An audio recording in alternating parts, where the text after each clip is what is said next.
Ya comenzó La Neta Noticias con Noel Alvarado.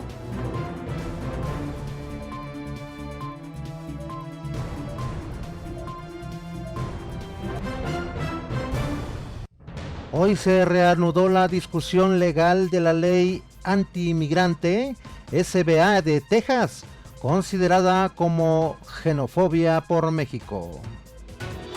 Morena solicitó al Instituto Nacional Electoral protección extraordinaria de autoridades federales para sus 40 candidatos a alcaldes de Guanajuato, luego del asesinato de su abanderada a la alcaldía de Celaya, Gisela Gaitán. La audiencia que tenía previsto este miércoles el cantante Kalimba en el reclusorio Oriente debido a la acusación de un supuesto abuso sexual contra Melissa Galindo se pospuso para el 17 de abril debido a una ratificación de los abogados de la joven. Tras el asesinato el lunes pasado de Berta Gisela Gaitán, candidata de Morena a alcaldesa del municipio de Celaya, Guanajuato, el presidente Andrés Manuel López Obrador acusó que ese estado, gobernado por el Partido Acción Nacional, está fuera de control. Para combatir delitos de alto impacto en 15 colonias de la alcaldía Miguel Hidalgo, se puso en marcha un operativo de seguridad en el que participan 2.250 policías. El Club de Periodistas de México ha sido y es la organización de mayor tradición periodística en nuestro país.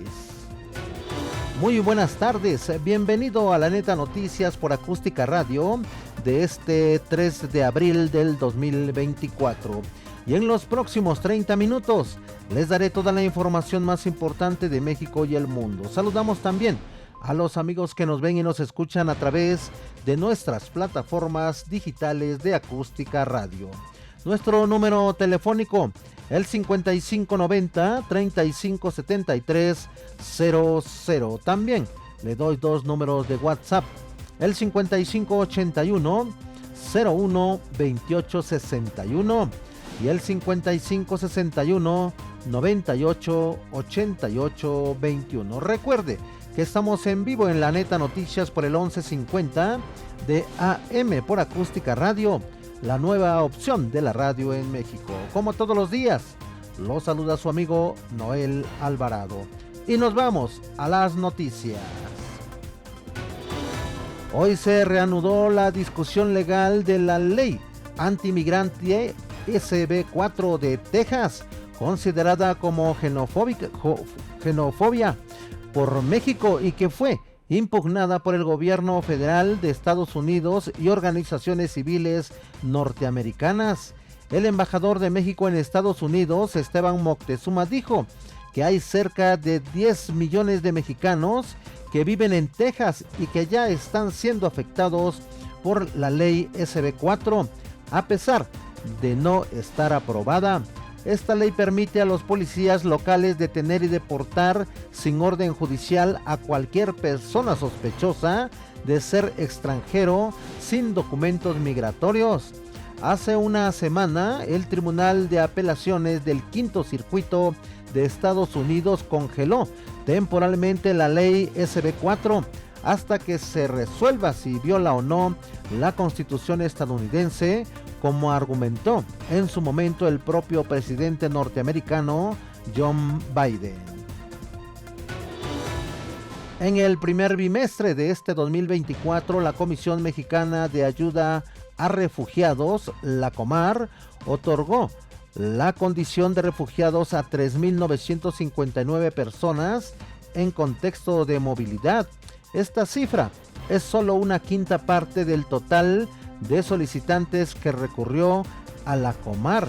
Entre enero y febrero de este año, la proporción de solicitudes de refugio aprobadas con relación al total de peticiones superó la de años previos. Por ejemplo, en el 2023 año en que el flujo migratorio en México registró sus mayores números históricos, la Comar recibió 140.948 solicitudes de refugio y únicamente 21,000 personas en situación de movilidad recibieron la condición de refugio.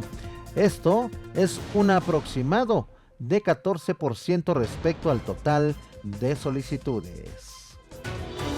Ayer la isla de Taiwán registró un terremoto de 7.4 grados que encendió todas las alarmas. Escuchemos el comentario de Enrique Avilés. En breve, con Enrique Avilés. En breve te comparto que la isla de Taiwán registró un gran terremoto de magnitud 7.4 que encendió las alarmas en las costas de Filipinas y en el sur de Japón. El epicentro del sismo se situó en el mar a 25 kilómetros al sureste de la costa del condado de Hualien, en una profundidad de 15.5 kilómetros.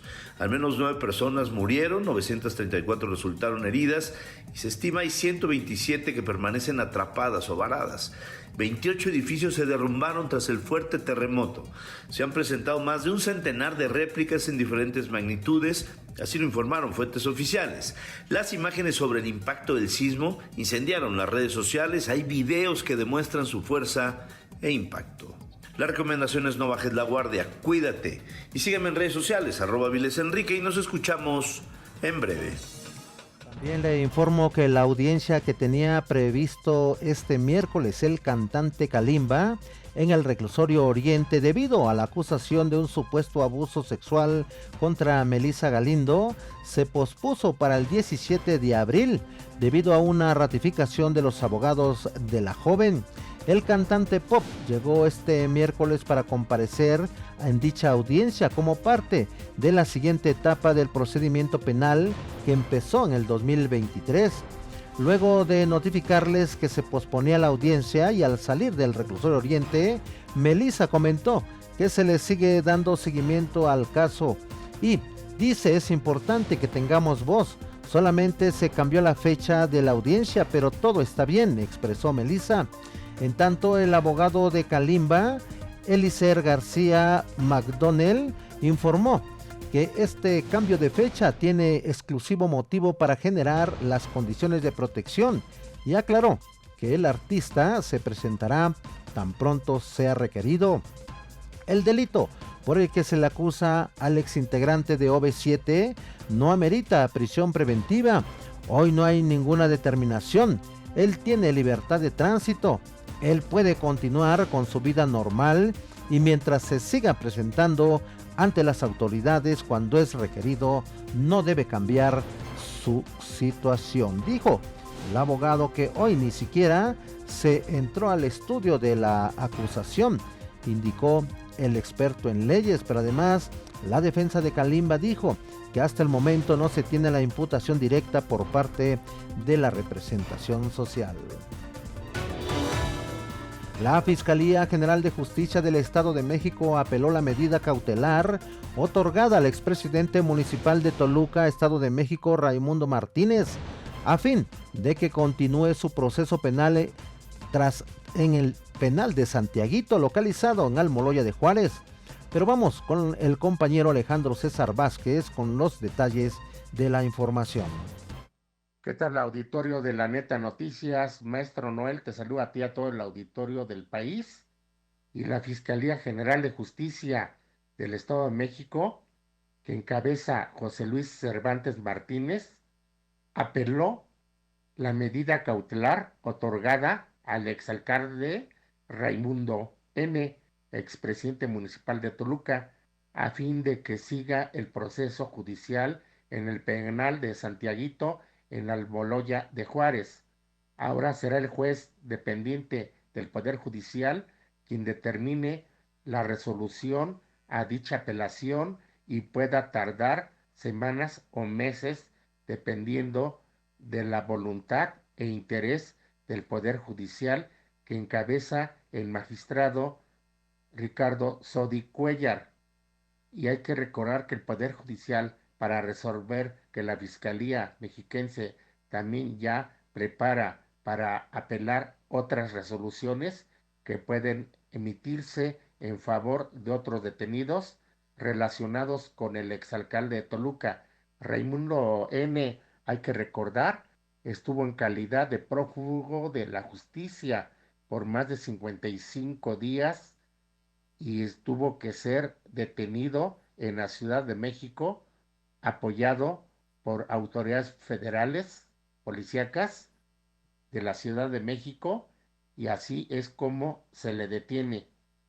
Esto pues en la demarcación de Gustavo Madero. La policía de la Ciudad de México y autoridades federales, como repito, maestro Noel, en un par de ocasiones el juez le dio razón a la Fiscalía Mexiquense y justificó la prisión oficiosa en donde incurrió en ese delito señalado como secuestro exprés. Sin embargo, en una tercera audiencia, la autoridad judicial que lleva el caso desestimó los argumentos técnicos y jurídicos idóneos y pertinentes que el agente del Ministerio Público sostuvo. Pues es lo que está pasando, maestro Noel. O sea, tienen un feudo allí en el Tribunal Superior de Justicia del Estado de México en detrimento pues de lo que busca la gente, el derecho y la justicia. Es nuestra información. Muy buenas tardes. Mire, también le informo que para combatir delitos de alto impacto en 15 colonias de la alcaldía Miguel Hidalgo, se puso en marcha un operativo de seguridad en el que participan 2.250 policías de la Secretaría de Seguridad Ciudadana de la Ciudad de México, así como 318 vehículos, 87 motopatrullas y 2 vehículos blindados, así como 2 binomios caninos. Al encabezar la puesta en marcha del dispositivo, el jefe de gobierno de la Ciudad de México, Martí Batres Guadarrama, mencionó que el objetivo es atender las demandas que les han hecho vecinos en las reuniones de seguridad a fin de brindarles paz y tranquilidad. De manera textual, dijo el jefe de gobierno: por ese motivo estamos hoy aquí en un operativo que abarca 15 colonias como Tacuba, Anáhuac, Popotla, Torreblanca, Argentina Poniente, Ampliación Torreblanca, Santo Tomás, San Juanico, Los Manzanos y San Diego Ocoyoacac. El mandatario informó que la Secretaría de Seguridad Ciudadana de la Ciudad de México aporta 2.028 elementos, 279 vehículos, 87 motocicletas y 2 vehículos blindados. El sistema de transporte colectivo Metro informó que el servicio de la línea 5 se ofrece con normalidad desde las 5 horas en todas sus estaciones, las cuales se encuentran abiertas y en operación. Detalló que más de 250 trabajadores laboraron en la línea 5 en el retiro del tráiler, estructura del puente peatonal y revisión de estructuras del metro, en tanto que el servicio de la red de transporte de pasajeros apoyó a los usuarios de manera gratuita. Durante la madrugada de este miércoles, técnicos especializados del metro llevaron a cabo la revisión exhaustiva de los sistemas eléctricos, electrónicos y de vías en la intersección Oceanía-Aragón de la línea 5 tramo, en el que también se verificó el correcto funcionamiento con trenes en circulación. Y fue alrededor de las 4:30 horas cuando concluyeron todas las pruebas y la línea 5 fue energizada por completo para estar en condiciones de iniciar el servicio de Pantitlán a Politécnico. La mujer que acompañaba al conductor del tráiler que volcó en la intersección de las estaciones Oceanía y Aragón de la línea 5 del metro se encuentra bien de salud. Así lo dio a conocer el jefe de gobierno Martí Batres Guadarrama. El mandatario confirmó que el conductor del tráiler perdió la vida, mientras que su acompañante resultó con heridas menores. Tras el asesinato el lunes pasado de Berta Gisela Gaitán, candidata de Morena a la alcaldía del municipio de Celaya, Guanajuato, el presidente Andrés Manuel López Obrador acusó que ese estado gobernado por el PAN está fuera de control. al repartir culpas por la responsabilidad de la criminalidad en el país. El presidente reveló este miércoles en su conferencia mañanera que hay varios gobernadores que no acuden a las reuniones federales de seguridad y acusó que el estado de Guanajuato está fuera de control. También dijo el tabasqueño, arremetió contra el gobernador guanajuatense Diego Sinue y dijo que se debe atender el asunto de la seguridad porque subrayó que está fuera de control y acusó que los medios de comunicación no hablan del tema de la violencia en Guanajuato. También le doy a conocer que Morena solicitó al Instituto Nacional Electoral protección extraordinaria de autoridades federales para sus 40 candidatos a alcaldías de Guanajuato, luego del asesinato de su abanderada a la alcaldía de Celaya, Gisela Gaitán, ocurrido el pasado lunes. A través de un oficio dirigido a Guadalupe Taidez Zavala, consejera presidenta del Instituto Nacional Electoral, el representante de Morena ante la autoridad electoral, Sergio Gutiérrez Luna, solicitó que la protección para sus candidatos locales sea brindada por autoridades federales y no estatales, pues si bien dice el protocolo de protección implementado por la Secretaría de Seguridad y Protección Ciudadana establece que la protección de candidatos locales estará a cargo de las autoridades estatales y municipales, acusó que las autoridades locales fueron omisas en proteger a sus abanderados. México se encuentra en el sitio 126 de 180 en el índice de la percepción de la corrupción. Sobre el tema, escuchemos el comentario de Julio Tapia. Muy buenas tardes, Noel Alvarado. México en el sitio 126 de 180 en el índice de percepción de la corrupción 2023. Nuestro país mantiene una calificación de 31 puntos sobre 100 en el índice de percepción de la corrupción IPC, considerado el principal indicador mundial de medición de la corrupción en el sector público, en el que 0 representa la mayor corrupción y 100 la menor. Para 2023, nuestro país ocupaba el sitio 126 de 180 países evaluados, según estadísticas de la Organización de Transparencia Internacional. En Latinoamérica, México comparte la misma calificación que El Salvador, apenas por encima de Bolivia con 29 puntos y por debajo de Perú, 33 puntos. En la región, México está peor calificado que Uruguay, 73. Chile con 66 y Costa Rica con 55, los únicos países latinoamericanos que aprueban. A la cabeza se sitúa Dinamarca con 90 puntos, seguido de Finlandia con 87 y Nueva Zelanda con 85, mientras que Somalia 11 y Venezuela, Siria y Sudán del Sur, los tres con 13, consiguen las puntuaciones más bajas. Pero pese a la bandera que utilizara López Obrador para seducir a los votantes, ofreciéndoles acabar con la corrupción y acabar con la delincuencia, lo cierto es que no acabó con ni una ni con otra. Peor aún, ambas empeoraron. Incluso su administración y familiares fueron señalados en casos de corrupción muy graves, como el caso de Segalmex, donde el propio Andrés Manuel admite la responsabilidad de su gobierno. Y este problema se debe en gran medida a que los gobiernos en sus tres niveles realicen la transparencia de sus acciones, de sus gastos, de su personal y que las instituciones encargadas de vigilar su cumplimiento tengan efectivamente operatividad, pues vemos cómo sexenio tras sexenio aparecen y desaparecen organismos e instituciones que deberían de cumplir esos fines. Sin embargo, las que existen no cuentan con el personal suficiente, no cuentan con el recurso material e infraestructura para brindar los servicios idóneos.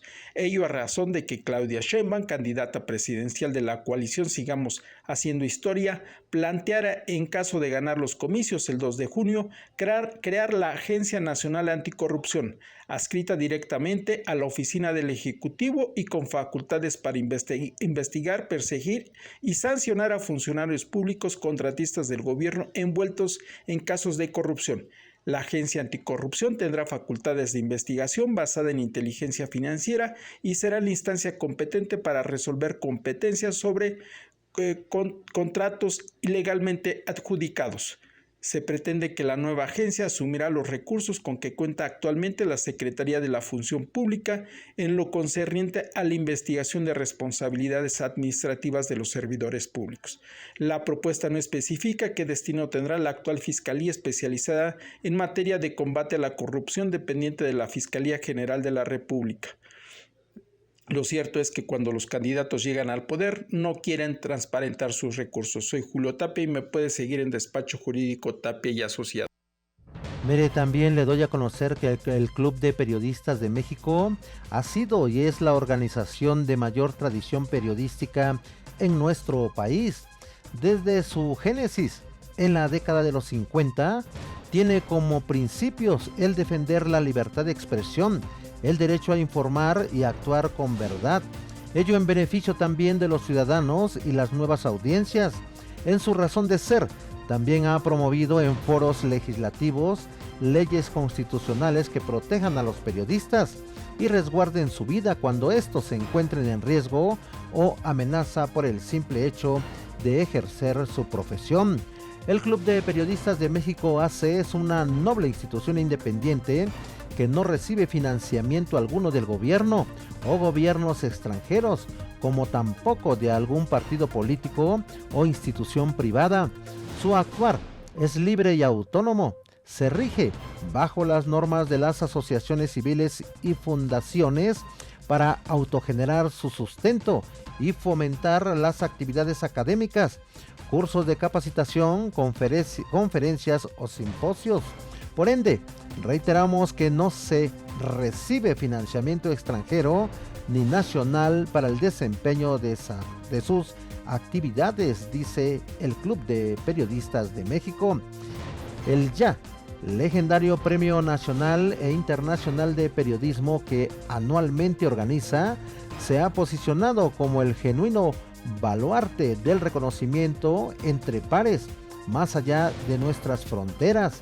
Agrega que su peso, trascendencia y valor radica en su libre selección por el jurado independiente que, en forma ética y académica, otorga los más de 20 reconocimientos por diferentes categorías cada año. Es imprescindible, señalar que como consta en los galardonados, los trabajos periodísticos premiados no tienen ideología, sello partidista o condicionamiento por una posición económica. Su pluralidad, equidad, precisión, investigación y trascendencia y tratamiento ético son factores vigentes en la evaluación. Así, colegas de Italia, Cuba, España, Francia, Canadá, Argentina, Chile, Estados Unidos, Uruguay, Venezuela, entre otros, han sido galardonados en distintas etapas de dicho certamen.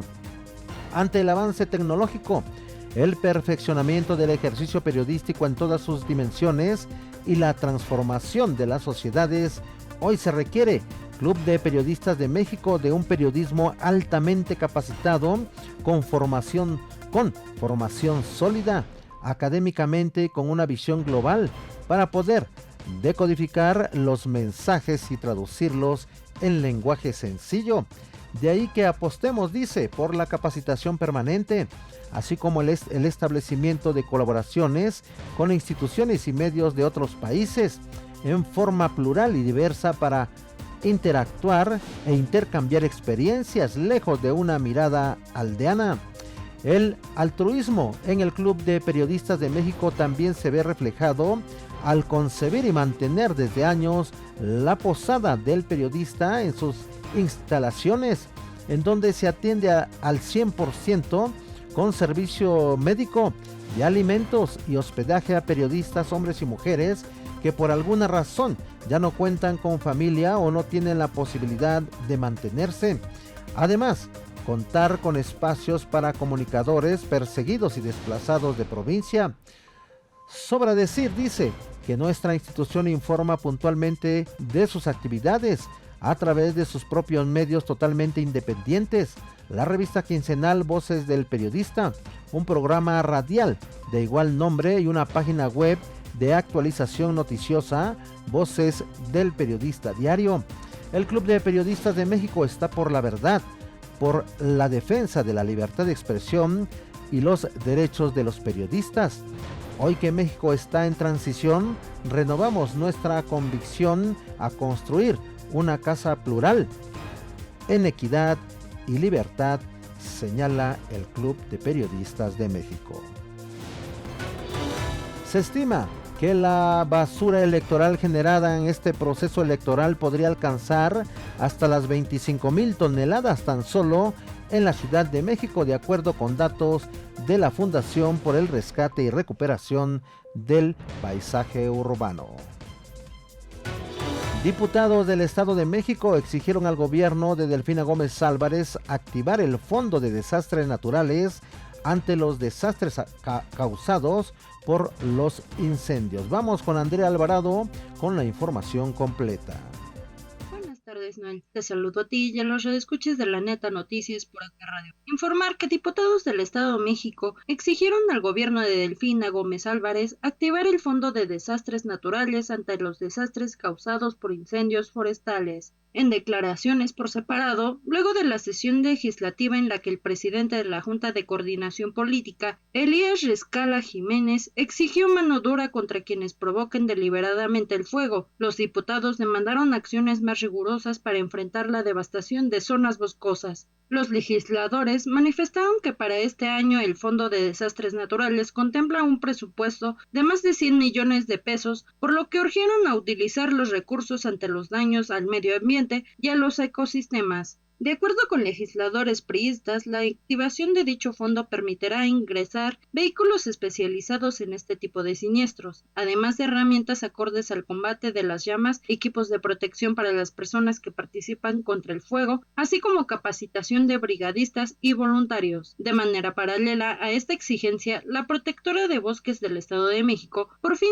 emitió un informe actualizado sobre el número de incendios forestales en la entidad. En los datos más recientes, se dio a conocer que en el primer bimestre de este año se han registrado 566 incendios forestales y más de 11,000 hectáreas de áreas verdes afectadas. De acuerdo con el Plan de Desarrollo del Gobierno del Estado de México 2023-2029, durante el primer bimestre del año pasado se presentaron 964 incendios. La actualización de Probosque indica que se tienen en promedio 6 siniestros diarios, siendo marzo el mes más devastador en la materia. Los diputados acordaron exhortar al gobierno mexiquense a utilizar los recursos del Fondo de Desastres Naturales con el fin de reforzar la sofocación de las conflagraciones. Elías Rescala Jiménez, quien también es el coordinador de la bancada del PRI, agregó que se necesitan endurecer las sanciones en los casos donde los incendios sean provocados intencionalmente. Al respecto, el Partido Verde Ecologista de México se pronunció por evitar los cambios de uso de suelo y aplicar mano dura contra desarrolladores inmobiliarios que afecten las áreas verdes, por lo que anunció la presentación de un proyecto legislativo para modificar el Código Administrativo y el Código para la Biodiversidad del Estado de México. Hasta aquí la información. Y veré, amigo Radio Escucha, en más información relacionada con el proceso electoral. Pero vamos con el compañero Oscar Espitia. Buenas tardes, Noel, a ti y a los radioescuchas que amablemente nos sintonizan desde toda la República Mexicana por Acústica Radio. Las campañas políticas están a todo lo que dan. Hoy, el caso del hijo de Xóchitl Gálvez, que fue grabado queriendo entrar a un antro en la Ciudad de México, pues ha sido la nota. Por desgracia, pues este joven, en un estado inconveniente, se metió al tema de las campañas políticas por una acción que no es un tema de gobierno, es un tema personal, pero que al ser coordinador de las campañas presidenciales y al usar recursos públicos, es objeto del escrutinio público. Eso y más se verán en lo que restan de las campañas. Este es un caso que seguramente tendrá eco en el debate del próximo domingo, en donde yo creo que vamos a ver muchas más de este tipo de acusaciones que no son acciones o promesas de gobierno. Para mi punto de vista, tendrían que ser tomadas en un ámbito secundario o terciario. Lo principal en la mesa, en el debate, tendrían que estar las propuestas o las fallas que demostradamente estén en el tema de su ejercicio de gobierno de ambas candidatas y del candidato Maínez. Hoy, que está por iniciar un evento en Tlalnepantla, en donde está convocando a los militantes de la coalición que la propone Xóchitl Gálvez, es un buen momento para escuchar a la mamá de un joven que aceptó su culpa y renunció. Así las cosas, mi estimado Noel, y a comprar palomitas para el show del domingo a las 8 de la noche. Que tengan buena tarde. Así es, amigas, pues y amigos, pues hasta aquí La Neta Noticias. Recuerde que mañana jueves tenemos una cita a las 17 horas por el 11:50 de AM. Continúe con la programación de Acústica Radio. Se despide su amigo Noel Alvarado. Nos saludamos y nos escuchamos mañana. Esto fue La Neta Noticias con Noel Alvarado. Una producción de Grupo Acústica.